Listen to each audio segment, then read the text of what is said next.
আদিশ্রী অনেক সকালেই আজকে ঘুম থেকে উঠে গেছে। তারপর ওর দাদাভাইয়ের সঙ্গে এখন কি করছে দেখো। তো ঘুম থেকে উঠেই প্রথমেই ওর দাদাভাইয়ের সঙ্গে এইভাবে কোলে উঠে বসে থাকে। তো মেয়েকে আমি বললাম যে এখন ব্রাশ করে নাও, কিন্তু না, করবে না, এইভাবে ওর দাদাভাইয়ের কোলে বসে রয়েছে। তো হ্যালো এভরিওয়ান, গুড মর্নিং, কেমন আছো সবাই? আশা করছি তোমরা খুব ভালো আছো, যে যেখানেই আছো সুস্থ আছো। আমিও বেশ ভালোই আছি। আজ আরো একটি নতুন ব্লগে তোমাদেরকে জানাই অনেক স্বাগত, অনেক ভালোবাসা। প্রায় ১-২ দিন আগেই আমার শাশুড়িমা আমাকে বলেছে যে তোমার শ্বশুরমশাই আলু পরোটা খেতে চেয়েছে। তো আমি বললাম ঠিক আছে, তাহলে আমি বানিয়ে দেব। একটু হাতে সময় নিয়ে বানিয়ে দেব। তো তারপর এদিকে চলে আসলাম আমি রান্নাঘরে। আর আমি ভাবছিলাম যে আমার মেয়ের স্কুল ছুটি থাকবে, সেদিন আমি আলু পরোটা বানাবো। আর আলু পরোটা বানাতে অনেকটা সময় লাগে, এত শর্ট টাইমের মধ্যে হয় না। আর সকালের দিকে আমার মেয়ের স্কুলের চাপ থাকে, মানে ওর টিফিন রেডি করা, ওকে খাওয়ানো, রেডি করা, অনেকটাই ব্যস্ততা থাকে। সেই জন্য ভেবেছি যে ওর স্কুল বন্ধ হলেই সেদিন বানাবো। তো শনিবার দিন তো ওর স্কুল বন্ধ থাকে। তো সেই জন্য এদিকে চলে এসেছি, এখন আমি রান্নাঘরে আলু পরোটা বানাবো। শ্বশুরমশাই যেহেতু আবদার করেছে খাবে, তো সেই জন্য বানাতে তো হবেই। তো সকাল সকাল চলে এসেছি রান্নাঘরে, আর এদিকে দেখো আলু সেদ্ধ করে রেখেছি। আর এখানে ভাজা মশলা রয়েছে, ভাজা মশলার মধ্যে আমি নিয়েছি ধনে আর জিরে গুঁড়ো। আর এদিকে কাঁচা লঙ্কা কুচিয়ে নিয়েছি, আর পেঁয়াজ একটু ভেজে নিয়েছি, বেরেস্তা করিনি, মানে হালকা একটু ভেজে নিয়েছি, যে পেঁয়াজটা একটু মানে নরম নরম হবে সেই টাইপের করে নিয়েছি। এখন আমি আলু আর সমস্ত মশলা দিয়ে ভালো করে মেখে নেব। তো খুব সুন্দরভাবে মেখে নেব। এর মধ্যে আমি লবণ দিয়েছি তো স্বাদ অনুযায়ী। তারপর এখন আমি এই যে আটা মেখে নিয়েছি, অনেকক্ষণ আগেই ঢাকা দেওয়া ছিল। আর এইভাবে এখন আমি আলুর পরোটাগুলো বানিয়ে নেব। তো এইভাবেই আমি বানাই। তো আগে আমি কি করতাম জানো তো, ময়দা দিয়ে বানাতাম, কিন্তু এখন ময়দা দিই না, আমি আজকে আটা দিয়েই বানালাম। তো আটা দিয়েই খাওয়ার অভ্যাস করতে হবে। ময়দা দিয়ে খেতে ভালো লাগে, কিন্তু ময়দা খাওয়া শরীরের পক্ষে খুবই ক্ষতি, সেই জন্য আটা দিয়ে বানাচ্ছি। তো এদিকে প্রথমে বানিয়েই আমার শ্বশুর মশাইকে দেব। আর ওদিকে আমার মেয়েকে আবার দেখে আসলাম যে ব্রাশ করছে কিনা। দেখলাম ব্রাশ করছে, ওর দাদাভাই করিয়ে দিচ্ছে। আলু পরোটা একটু গরম গরম খেতেই ভালো লাগে, ঠান্ডা হয়ে গেলে একদমই ভালো লাগে না খেতে। সেই জন্য ভাবছি যে সবাই ঘুম থেকে উঠবে, একদম গরম গরম বানিয়ে তারপর দেব। তো ঠান্ডা হয়ে গেলে খেতে ভালো লাগে না, শক্ত হয়ে যায় অনেক সময়। তো সেই জন্য ভাবলাম যে গরম গরম বানিয়ে দেব। আর আমার শ্বশুর মশাই তো খাবে, তো ওনাকে প্রথম দেব।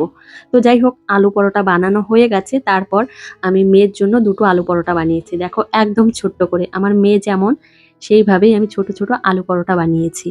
ভালো কোনো খাবার খেতে গেলে প্রচুর পরিশ্রম করতে হয়, তারপর সেই খাবারটা তৈরি করা যায়। তো আলু পরোটা বানাতেও অনেকটা টাইম লাগে।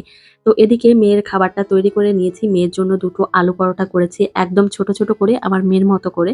আর এদিকে এখন আমার খাবারটা রেডি করে নিলাম, সবার খাওয়া দাওয়া হয়ে গেছে, শেষে আমি খাবো। আর এদিকে আমার মেয়ের আলু পরোটা রেডি। তো দেখো তোমাদের একটু দেখিয়ে দিচ্ছি, একদমই সফট হয়েছে, খেতে খুব ভালো হয়েছিল। আর এদিকে আমার মাম্মাম সোনা ওর বাপির সঙ্গে একটু রাস্তার দিকে গিয়েছিল। একদম ছোটবেলার অভ্যাস, কি করবে। তো এদিকে রৌদ্রে দাঁড়িয়ে রয়েছে আর এইভাবে মাথা চুলকাচ্ছে, ঘেমে গেছে সেই জন্য। স্কুলে যখন আমার মেয়ে থাকে তখন বাড়িটা একদম চুপচাপ থাকে, কোনো সাড়া শব্দ নেই। আর বাড়িতে থাকলে একদম মাথায় করে রাখে বাড়িটা। তো এদিকে এখন আমার মেয়ে থাকবে হচ্ছে ওর ঠাম্মির কাছে।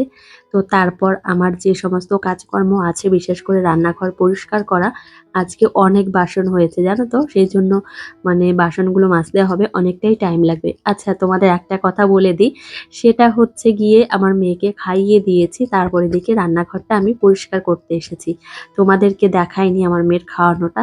তো এদিকে রান্নাঘর ক্লিন করে তারপর আমার বাকি যে কাজগুলো আছে আমার মেয়ের, সেগুলো করব।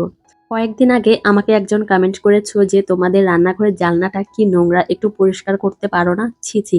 তো এমনই একটা কমেন্ট করেছিলে। তো তারপর আমি জানলার দিকে তাকিয়ে দেখলাম, সত্যি বলতে তেমন ভাবে গ্রাহ্যই করিনি। তো তারপর দেখলাম হ্যাঁ, নোংরা হয়েছে একটু, তবে গ্রিলগুলোর নোংরা হয়নি, গ্রিলগুলোর কালার ওরকমই হয়ে গেছে। তো গ্রিলগুলো পরিষ্কার করি, করতে করতে না রং উঠে গেছে, প্রাইমার উঠে গেছে, সেই জন্য ওরকমটা কালার হয়ে গেছে। আর এমনি যে জানলার যে পাল্লাগুলো রয়েছে সেগুলো আমি ভালো করে সার্ফ দিয়ে আজকে সকালবেলায়, মানে একদম ভোরবেলায় পরিষ্কার করেছি। তোমাদেরকে এখন দেখাবো, দেখো জানলাটা অনেকটাই পরিষ্কার হয়েছে। তবে ভেবেছি এই রান্নাঘরে একটু মানে অন্যরকম করব, একটু সুন্দরভাবে সাজাবো, তোমাদের সঙ্গে তো অবশ্যই শেয়ার করে নেব। একটু অন্যরকম ভাবে সাজাবো। তো আমাদের নিচের রান্নাঘরটাও খুবই সুন্দর। আসলে কি বলতো, আমার শ্বশুর মশাই আগে রান্নাঘরটা তৈরি করেছিল, তখন অতটা সুন্দর ছিল না। পরে তোমাদের দাদাভাই রান্নাঘরটা খুব সুন্দরভাবে সাজিয়েছে, বিশেষ করে টাইলস বসিয়েছে, মেঝেতে টাইলস বসিয়েছে, সেই জন্য এখন অনেকটা সুন্দর। তো সেই জন্য ভেবেছি নিচের রান্নাঘরটাও খুব সুন্দরভাবে একটু সাজিয়ে গুছিয়ে রাখবো, যেহেতু নিচেই আমি বেশিরভাগ করে ভিডিও ক্লিপগুলো নিয়ে থাকি রান্নাঘরে। আর নিচেই যেহেতু রান্নাবান্না হয় সেই জন্য ভেবেছি নিচের রান্নাঘরটা একটু সুন্দরভাবে সাজাতে হবে।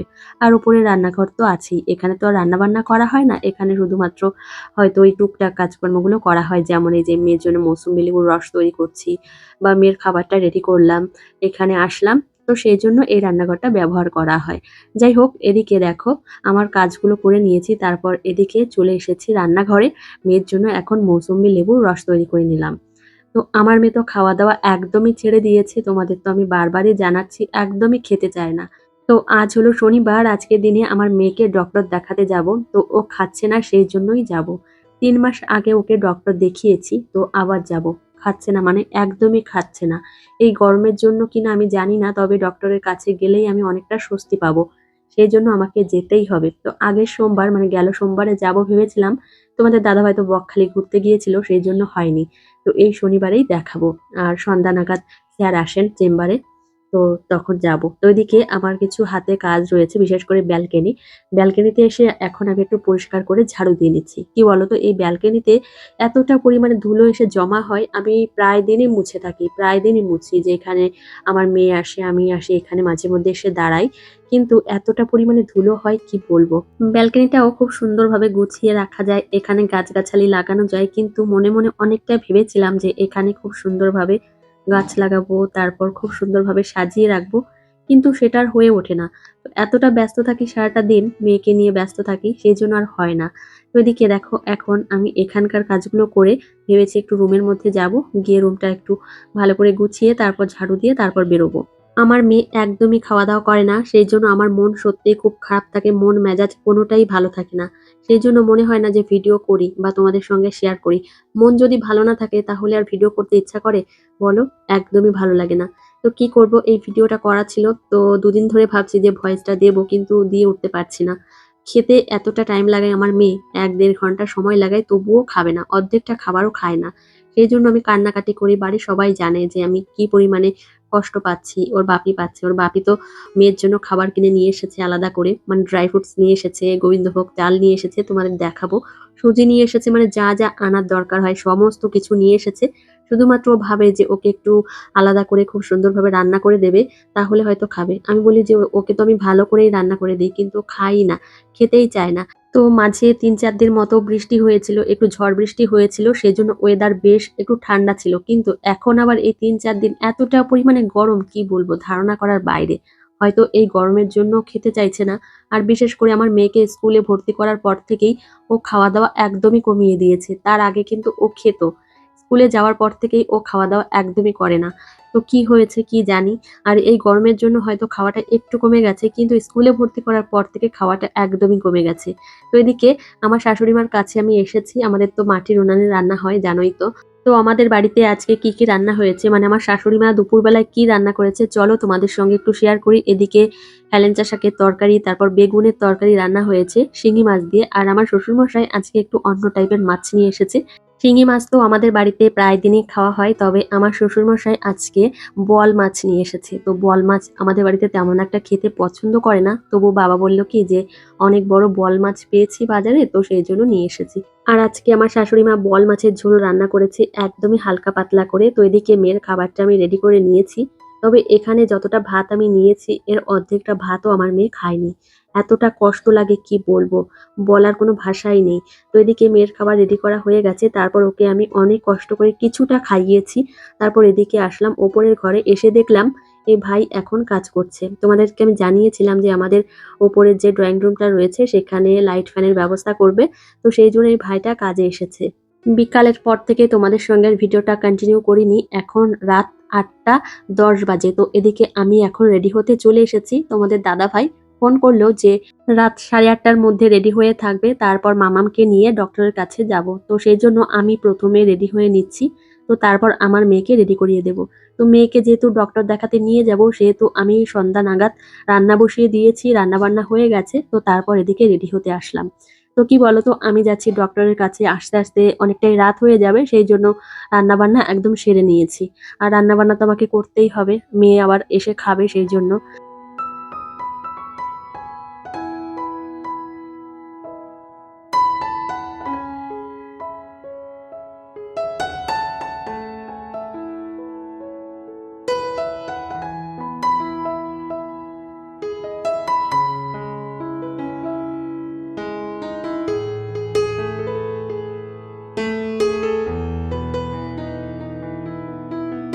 মেয়েদের মা হওয়ার পরে জীবনটা একদমই পাল্টে যায়। তখন একটাই চিন্তা মাথার মধ্যে করে, আমার বাচ্চাকে কিভাবে আমি মানুষ করব, কিভাবে তৈরি করব, কিভাবে খাওয়াবো, বা এই সমস্ত চিন্তাগুলো মাথার মধ্যে ঘুরতে থাকে। আমার যেটা মনে হয়, আমার তো মনে হয়, সেজন্য তোমাদেরকে জানালাম। তো এদিকে আমার মেয়ে দেখো রেডি, আমিও রেডি। তোমাদের দাদাভাই এখন চলে এসেছে। তো মেয়েকে আমি এদিকে জুতো পরাবো। 8:30 বেজেই গেছে। আর আসলে কি বলতো, আমাদের বাড়ির কাছেই হচ্ছে ডক্টরের চেম্বার, সেই জন্য আমরা একটু লেট করেই যাই। তো একদম শেষের দিকে যাই। তো তারপর গিয়ে ঝটপট করে দেখিয়ে চলে আসি। আমাদের বেশিক্ষণ দাঁড়াতে হয় না।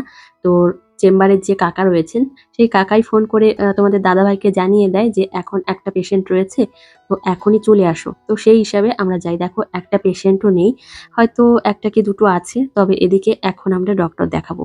তো মাম্মাম সোনা এখানে বসে রয়েছে। তো আমি ডক্টরকে সমস্ত কিছুই খুলে বলবো, সেই সঙ্গে তোমাদের দাদাভাই তো বলবেই। আমাদের একটাই কথা, সেটা হচ্ছে আমার মেয়ে কোনো কিছুই খেতে চাইছে না। অল্প খাক সেটা কোনো বিষয় না, অল্প খাক, কিন্তু একদমই যে খাবে না সেটা আমার একদমই ভালো লাগছে না। তো যাই হোক, ডক্টর দেখানো হয়ে গেছে। আর চেম্বারের ভেতরে তো ক্যামেরা একদমই অ্যালাউ নেই, সেই জন্য এই যে বাইরের থেকে আহ, এখন ভিডিওটা করছি। এখন মেডিসিন নিয়ে নিয়েছি, আর ডক্টর কি কি বলেছেন অবশ্যই তোমাদের ভিডিওতে জানাবো। তো এদিকে আমরা চলে এসেছি বাড়িতে। মাম্মাম সোনা একদম দৌড়ে চলে যাচ্ছে উপরে। ওকে এখন আমি একটু ফ্রেশ করিয়ে দেব। তারপর আমি ফ্রেশ হয়ে ওকে আবার রাতের খাবার খাইয়ে দেব। তো কি কি মেডিসিন দিয়েছে অবশ্যই তোমাদের সঙ্গে শেয়ার করব। দেখো দুটো মেডিসিন দিয়েছে, বেশি কিছু দেয়নি। তো ডক্টর আমাকে বললেন যে এই গরমে হয়তো বাচ্চারা খেতে চাইছে না, আর কৃমির ওষুধ দেয়নি। 3 মাস আগে যেহেতু মামামকে খাইয়েছি, সেই জন্য কৃমির ওষুধটা দেননি। তো তোমাদের দাদা ভাই আগের সপ্তাহে গিয়েছিল বকখালি ঘুরতে। তো কি কি জিনিস নিয়ে এসেছে ভাবলাম তোমাদের সঙ্গে এই ব্লগে একটু শেয়ার করে দেব। তবে আমার জন্য কোনো কিছুই আনেনি, শুধুমাত্র ওর মেয়ের জন্যই নিয়ে এসেছে। আমার জন্য কোনো কিছুই আনেনি। আমি একটু অবাকই হচ্ছিলাম। দেখো, মেয়ে হওয়ার পর থেকে আমার জন্য আর কোনো কিছু আনে না। তো এদিকে চলে আসলাম এখন ঘরে। তো মেয়েকে খাওয়ানো হয়ে গেছে, ওকে আবার একটু ফ্রেশ করিয়ে দিয়েছি। তো তারপর রুমে এসেই এখন তোমাদের জিনিসগুলো দেখাচ্ছি। এখানে দেখো সমস্ত কিছুই কাঠের জিনিস। তো এই কাঠের জিনিসগুলো তোমাদের একটু দেখাবো। এখানে ডলফিন রয়েছে, একটা কুমির রয়েছে। আমার মেয়ে তো খুব খুশি। এটা হচ্ছে একটা কুমির। আর এতটা সুন্দর দেখতে, কি বলবো, মনে হবে একদমই অরিজিনাল। আর এটা হচ্ছে বকখালি লেখা, দেখো একটা শোপিস। কুমিরটা দেখতে এতটা সুন্দর, আর ডলফিনটা দেখতেও খুবই সুন্দর। আর প্রথম দিন তোমাদের দাদাভাই যখন এই কুমিরটা ওকে দেখিয়েছিল, সেদিন ভয়ে কান্না করেছিল রীতিমতো। এখন ওর ভয় কেটে গেছে।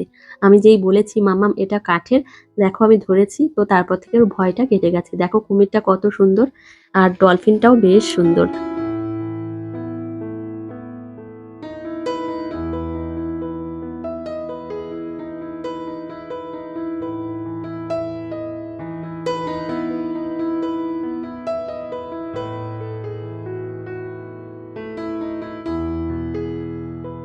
যাই হোক, জিনিসগুলো তোমাদেরকে দেখালাম। কোনটা ভালো লাগলো অবশ্যই একটা কমেন্ট করে জানিও। আর এই জাহাজটা খুবই সুন্দর, ভেবেছি টিভি ইউনিটের সামনেই রাখবো। তো জিনিসটা, আর তোমাদের দাদাভাই আমার জন্য কিছুই আনেনি, শুধুমাত্র মেয়ের জন্যই নিয়ে এসেছে। জিনিসগুলো তোমাদের একটু আমার মামাম সোনা দেখালো, কেমন লাগলো অবশ্যই জানিও। তো এদিকে জিনিসগুলো পেয়ে আমার মেয়ে তো খুবই খুশি। তো ভেবেছি এই জিনিসগুলো দেখানোর পরে মেয়েকে নিয়ে একটু বই নিয়ে বসবো। আমার মেয়ের আবার জুন মাসের 1 তারিখ থেকে স্কুল শুরু হবে, আবার মর্নিং স্কুল শুরু হবে, সেই জন্য ওকে নিয়ে আবার বই নিয়ে বসতে হবে। হোমওয়ার্ক রয়েছে সেই জন্যই। আর এদিকে দেখো জিনিসগুলো তো তোমাদের দেখানো হয়ে গেল, আর ব্লগটা বেশি বড় করব না।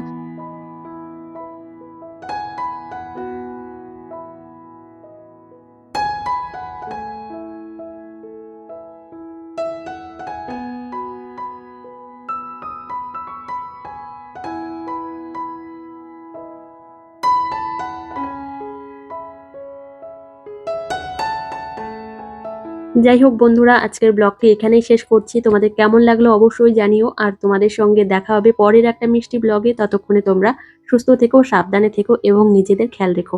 আর এদিকে মামামের একটা ব্রেসলেট এনে দিয়েছে, যেটা পেয়ে আদিশ্রী অনেক খুশি। তো চলো বন্ধুরা, আজকের মতো এই পর্যন্তই। টাটা।